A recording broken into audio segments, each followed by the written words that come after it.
Our very first speaker is a longtime friend of Oldways, Ann Cooper. She's a trained chef who's known as the Renegade Lunch Lady. Chef Ann was also named this year by the Academy of Culinary Nutrition as one of the nation's top 50 food activists, which I know is true.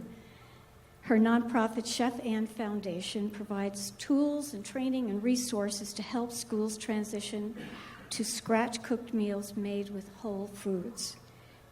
She has a table, so please be sure that you stop by, and you'll hear that Ann has a terrible cold and will not be staying, but she has people from the foundation here. Chef Ann is going to talk about how whole grains have been successfully introduced in schools and how the momentum in schools can lead to more whole grains everywhere. Thank you so much, Ann, for coming, even as you were under the weather. Thank you, Sarah. So, Sarah, I was wondering, when did we meet?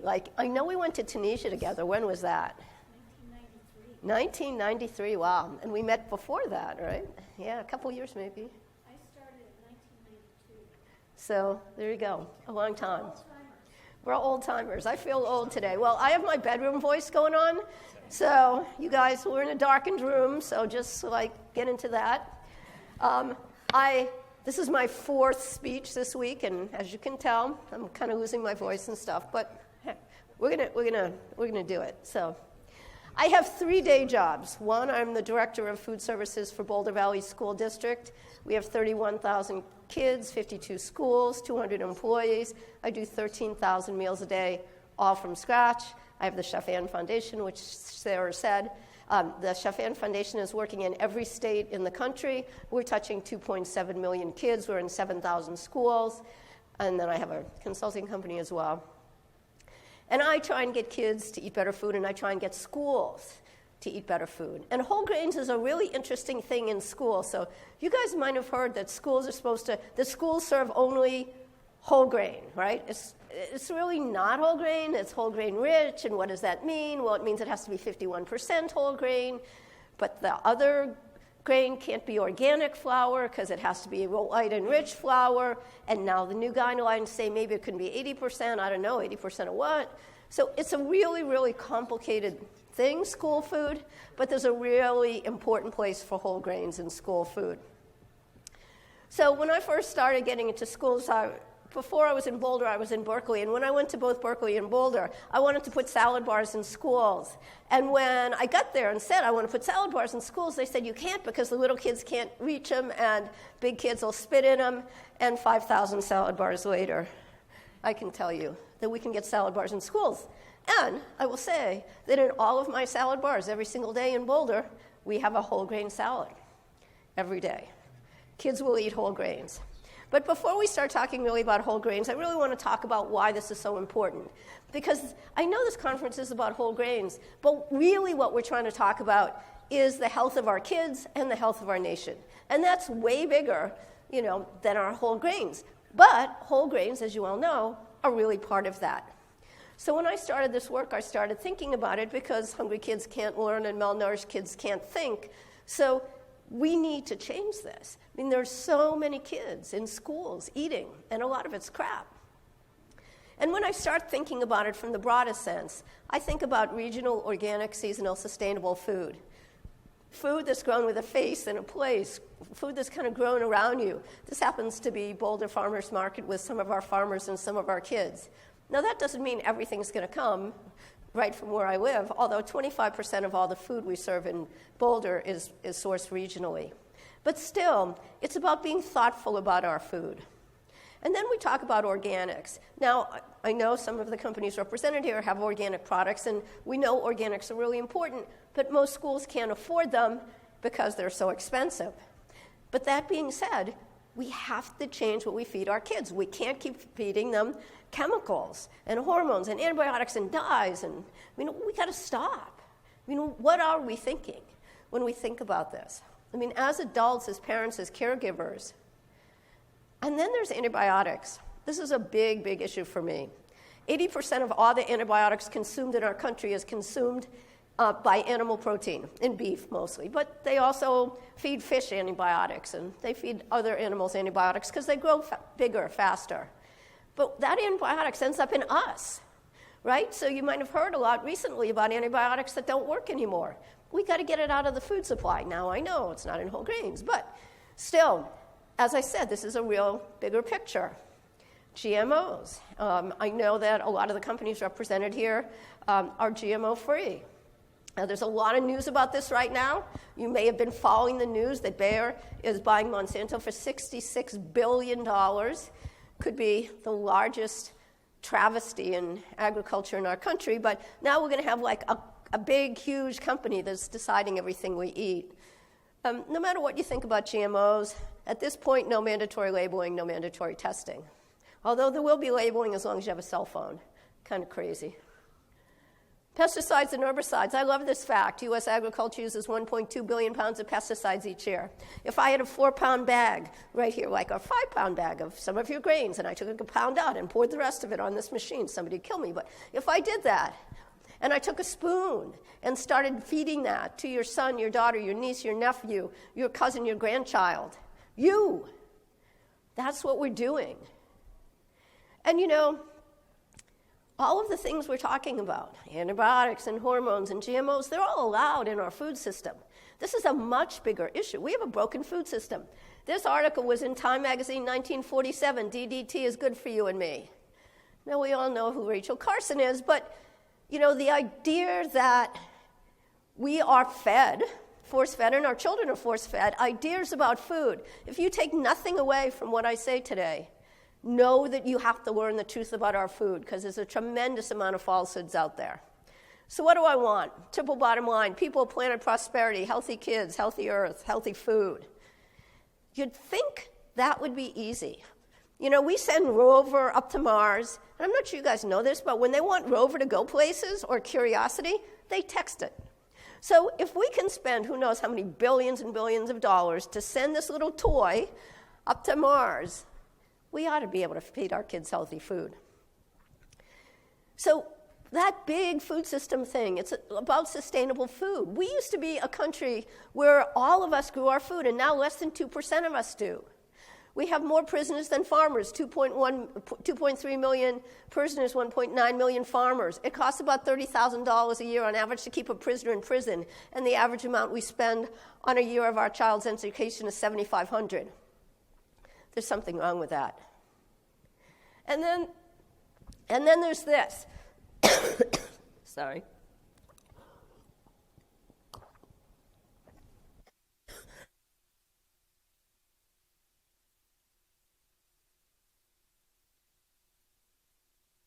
Agribusiness recalls. And the thing about these recalls in food, in schools, is often the recalls happen after the kids eat it. So what should we be serving our kids? That's our meal wheel. That's the USDA's. That's Harvard's. And wait for it. This is school lunch in America. Whole grain nacho chips. There you go. Whole grains at its worst. And the French fries are the vegetable. Now, with the new guidelines, you need to have some greens somewhere, but I mean, that's a huge problem. And here's why this is a huge problem. The CDC, the Centers for Disease Control, that have said that of the children born in the year 2000, 1 out of every 3 Caucasians and 1 out of every 2 African Americans and Hispanics are going to have diabetes in their lifetime. And this will be the first generation that may die at a younger age than their parents because of what we feed them. And we do know that good food makes a difference. And we do know that whole grains make a difference. How about this fact, crazy fact? Leading cause of disease-related death of children under 19 is cancer. And many cancers can be alleviated through good diet and exercise and, of course, a good environment, none of which we have, but. And we've seen obesity and diabetes triple in just 25 years. This is crazy, right? I mean, when you think about this is all across the country. This is every kid. And then the other thing that's happening is that this generation is known as Generation RX. We've seen in the last 20 years increase in allergies and asthma, autism, ADD, ADHD. It's nuts. It's nuts what's happening to our children. And I know you're all here because you care about the food supply. And I know you're all here because you care about whole grains, but you really care about the food supply. And we need to change it because it's so big. Big companies are spending $17 to $20 billion a year to market non-nutrient foods to kids. And they kind of ride this wave. You know, we have whole grain nacho chips. You know, they still may be made with all kinds of chemicals, but now they're whole grain, yay. So we have to fight against that. We have to make sure that all the products we have are better than that. Another fact that I really love, the CIA, not the one that I went to, but the one that's usually after me, ranks life expectancy at birth, and U.S. ranks 51st between Guam and Bahrain. Arguably, we're the mightiest, richest country on the planet, and our life expectancy is between Guam and Bahrain. And it's because of what we eat and what we feed our kids. And at the same time, we have diabetes and obesity. We have hunger and malnutrition. And this has become the social equity issue of our time. I mean, we have seen life expectancy and achievement gaps grow and grow and grow. Our kids aren't getting good food in school. They can't think. They can't learn. And it's sinking our country. It's going to sink our economy. The healthcare system's going to die. It's all going to implode unless we change it, which we can all do together. Look at that. It says we can change it. How about that? These are some of our kids in our school doing taste tests. So I know I'm supposed to be talking about whole grains. And I know I kind of gave you a big overview. But we really can change it. And whole grains can play a huge part. We serve whole grains in our schools every single day. Every single day, every single meal, breakfast, lunch, and snack. And on our salad bars every day. When the guidelines changed to whole grain, so did the chicken nuggets. These are now whole grain chicken nuggets. There's enough grain on an order of chicken nuggets to pass the USDA guidelines. This is our oven-fried chicken that we bred ourselves, whole grain. So while we're talking about whole grains and while we're thinking about how to get them into schools and while we're thinking about beyond schools, sending that message home, we have to think bigger than the food system. First of all, if you're going to serve whole grains, you need a cook. There's a kitchen in Boulder. Everyone knows we need a cook. We need a cook at home. We need a cook in schools. And the USDA allocated $35 million. But we need 1,035 million. I can spend $35 million before I get out of bed just by doing some tasks, you know? I mean, we need to be able to cook again. You want to get whole grains into schools and hospitals and universities? They got to be able to cook it, right? It's not magic. And besides that they need to be able to cook it, the staff needs to be able to cook it. So we need equipment, and we need trained staff. Most of the staffs, when I got to Boulder and Berkeley before them, they had can crushers and box cutters because all they did was open cans and open boxes of frozen stuff.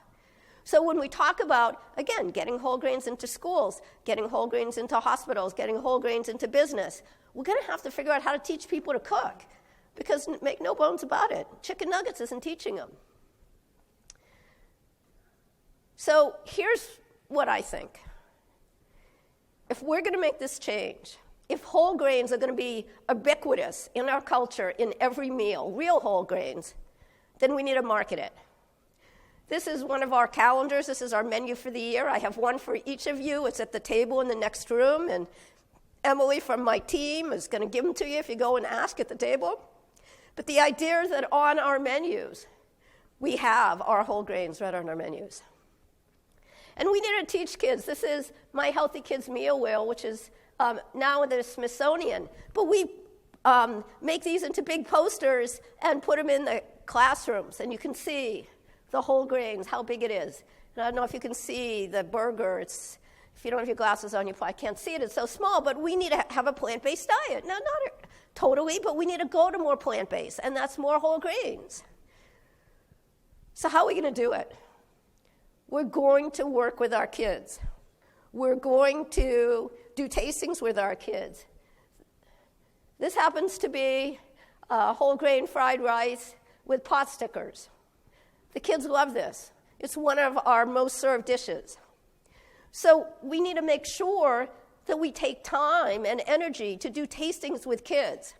Because every parent, probably every one of you, could stand up and tell me, my kid won't eat. Well, that's a power thing. It's not really what they won't eat. That's what they're telling you.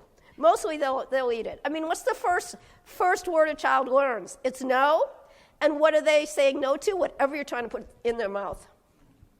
This is a tasting we did within Harvest. This is different kinds of whole grain rice blends that we made and we're tasting all of our cooks on. I have 6 chefs in the district and 6 cooks. So we do a lot of tastings. I also told you that we have whole grain salads every single day, every single salad bar in all 52 schools, K-12, and the kids eat it. And you want to get kids to eat new things and you want to get them to eat whole grains, then put it on salad bars where they have choice, where they really can choose, and where it's sort of safe. I mean, they can take a spoonful, and if they don't like it, they still have a whole other meal. So salad bars are a great way to get kids to eat whole grains. Demos. We do chef demos in our schools. We do 200 events a year, rainbow days and chef demos and all kinds of things. But again, we want to get the kids invested. We want to get the parents invested. We want to get people to really think about the taste and flavor and how delicious this stuff is. We don't need to beat them over the head with how healthy it is. We want to get them to just taste it and be excited about it and want to eat it. We do 2 Iron Chef competitions a year with school kids. One elementary school, it happens to be next week, and middle school is in the spring. And so we do things like say, okay, one of the recipes has to be a whole grain recipe. Let the kids come up with it. Let them come up with ideas, and the winning recipes go on our calendar, which you're going to pick up in the room next door later on or tomorrow. So again, my answer to how to get people to eat more whole grains is marketing. But I'm in school food, so I'm going to give you School Food 101, School Food Finance, because I give my talks all over the country, and everyone stands up and says, but we can't afford it. So let's talk about what that means in schools. School food is the most highly regulated part of our food system. We feed somewhere between 30 and 31 million lunches a day. That's 5.4 billion lunches a year. It costs about $12 billion a year, okay? I think that needs to go up by 50%. And people take a deep breath and go, oh my God, what are you talking about? Go up by 50%. Do you know that in our country, we spend $262 billion, over $250 billion. I don't know what a trillion is. Who knows? I think trillions were made up anyhow. Nobody has $1 trillion in their bank, right? So $250 billion, $5 billion a week we spend on diabetes and obesity. And these wars that maybe we're not in or maybe we're supposed to be getting out of, $3 billion a week. So if we just take a week off of the war and diabetes and obesity, we could spend 50% more on our kids' lunches. But let's bring that down to the plate. I have $1.25 for food costs to feed a kid lunch.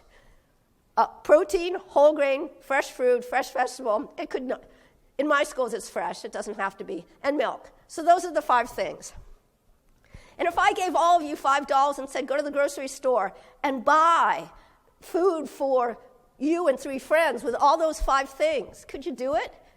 Not every day, but if you can, let me know, because I'll hire you on the spot. I mean, it's the hardest thing we do.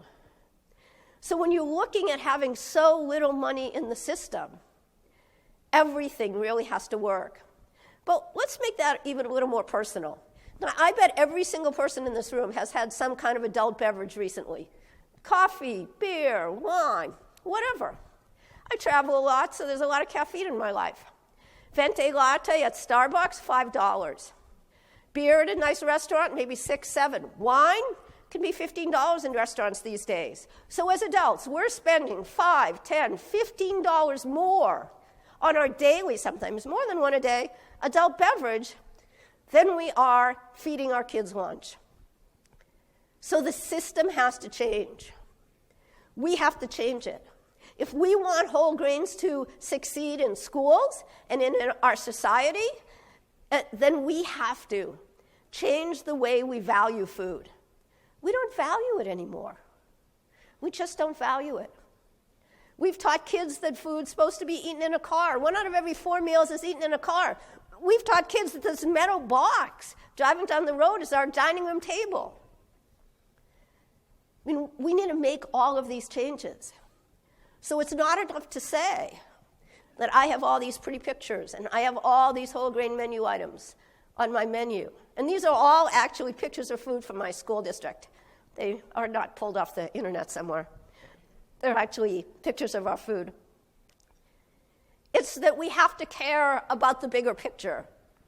We have to really think about where we're going and how whole grains fit into the bigger picture of the National School Lunch Program, which is a year late in being passed. Government can't decide on anything. It ain't going to get any better. We'll see how tomorrow night goes. And then there's the Farm Bill. You know, the Farm Bill is another thing that has to do with all of this. So we have bad government decision-making. We have not enough money into schools. We have not enough education around healthy food. And we have our kids that are suffering. You know, recently, the government put out statistics on overweight and obesity, and Colorado was the lowest at 20%. Great, that's where I live.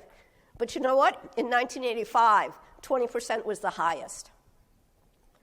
So I actually have a foundation, I think I probably said that, and we have a tremendous amount of tools to help you with this.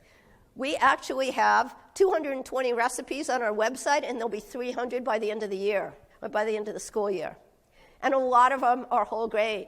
So if you're working with schools and you're working with business and industry, you can go to our websites and you can look at the recipes, and everything is right there to help you. And Emily will have lots of information for you about this next door. As I said, we run a program called Salad Bars to Schools. Let's Move Salad Bars to Schools in conjunction with Michelle Obama. And we have raised over $12 million. This slide is a little old. And put 5,000 salad bars in schools across the country with whole grain salads. So we have whole grain salad recipes. There's probably 20 on the website right now. So again, we're trying to make this easy. We're trying to get schools to do good food. We have another project going on right now. So if you know any schools that you work with or your kids go to, or you know a kid that goes to a school that needs a salad bar, they should apply. We also have another program going on called Project Produce, where we give schools $2,500 to get kids to eat fresh fruits and vegetables. Could totally be whole grains as well. And so it's education. It's money for food and education to get kids to eat better. I mean, we all have to do this. You know, it's not up to me. It's up to all of us. Now, I just mentioned that the USDA guidelines are a year behind in getting passed, but one of the things they're looking to do is roll back the whole grain rich guideline. And that's up to us. I believe we still have a democratic society, although I'm not really sure, but I really hope we do.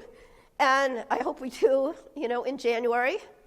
But they are trying to roll back the whole grain guidelines. Congress is, or not all Congress, but some of them. So, you know, use our democracy and vote against that. I also have another project going on. It's starting in October. It's called Real School Food. And we're trying to get people, and you can do this next door too, to hold up that sign, Real School Food, or any sign, Real School Food, and post it on Facebook or Instagram. Last year we had 23 million imprints, trying to get people to think about these things, trying to get people to think about real food, trying to get people to think about change. So at the end of the day, for me, and probably for all of you as well, I think that it should be a birthright in this country that every kid has healthy food every day in school and no child is hungry. And that's what we should want. And maybe that's the overarching goal for everything we do. Thank you very much, and I think I have some time for questions. I do. I have some time for questions. So who has a question? Somebody asked me something. Did I just put you guys to sleep?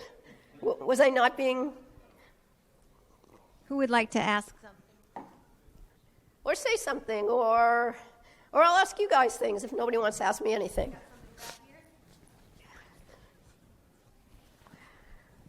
Chef A&M Ken Vicker staff. You mentioned equipment. Obviously, we don't have enough equipment in school lunch programs to do scratch baking. I'm not sure the exact percentage, but it's probably less than 30%, somewhere in there. And by that very nature, we're doing thaw and sell programs.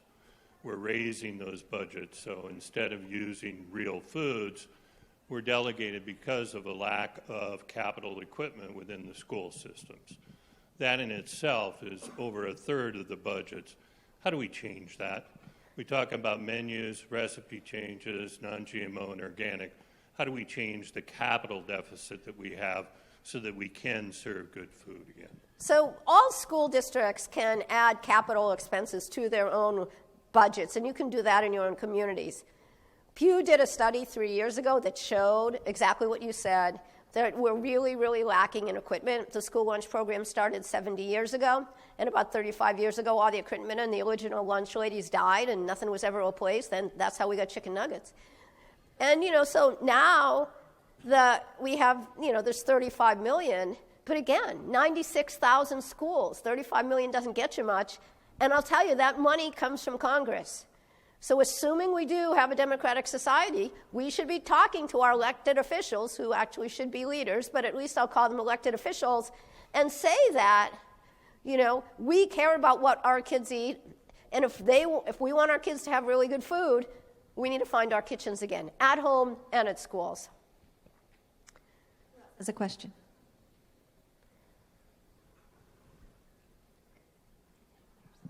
Hi, I'm Joel Schaefer with Allergy Chefs, and I just wanted to say I think you're doing an awesome job with what you're doing, and that you were talking about a plant-based diet, focusing more on plant-based diet and whole grains, and focusing the plate and a larger focus on that, and working with local farmers and really just getting back to the earth.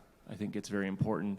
And the big thing I saw that you wrote up there was about using that to really cure our health system. By eating foods that are real, that can really heal us. Just for the fact that 2 years ago I switched to a plant-based diet. I was very sick and had a lot of problems with inflammation and everything, and it has cured me. So I believe that we can do that through our schools and have to start with our kids so we can change our whole cycle that we've gotten ourselves into. So thank you. Yeah, I will say that I am not a vegetarian, and although I serve vegetarian items every day in our school district, and I believe we need to get to more plant-forward menus, I am not advocating that we should never see another piece of meat on our plate. I think animal protein is part of a healthy agricultural system, but I agree that going plant-forward is really the way to go. Hi, my name is Sue Becker, and I teach families about eating healthy, so I'm starting with the home. But my question is, because I've been passionate about wanting to help schools do healthier foods, so who is the first person you reach out to in your county? Where do you start? Obviously, you don't just walk in the lunchroom and go, "Hey, I'm here to help y'all." So right. where do you start to initiate this change? So the first thing you do, any of you, is go in and have school lunch. Eat it with your kid or some kid and look at what's on the school lunch plate. And then find the school's wellness policy. Every school district in the country has a wellness policy, every school district, and they had to be updated recently. So you look at the wellness policy and look at the food. And if they don't match, there's an implementation problem. If they do match and the food's lousy, then there's a wellness policy problem. So that's where to start. And then you can go into the director, as I'm a director, and say, what are your challenges? This is what I care about. You may or may not get anywhere doing that, but you try that. And if that doesn't work, you get every friend and you go to the board meeting, and every school board meeting in every county in the country, every school district, they have 2 to 3 minutes per person. You get 30 people in there or 50 people in there, and all of a sudden, they're there at midnight, they'll start listening. Time for maybe one final question. Is there any more questions for Ann or comments, or thank you for what you're doing? Kelly?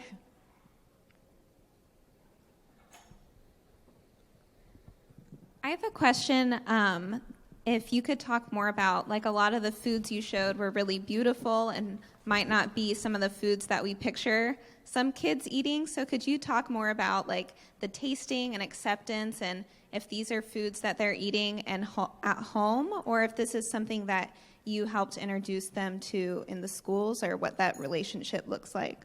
So I think it goes both ways. Some kids are eating this type of food at home, but a lot of times we're introducing kids to these types of foods and they're taking them home.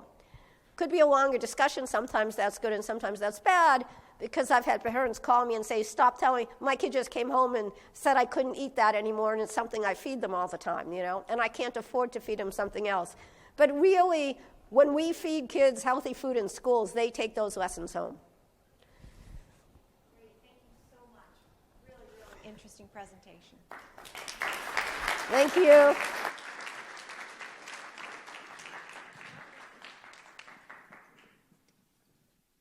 Bravo, Ann. You've really done an amazing amount in a small amount of time.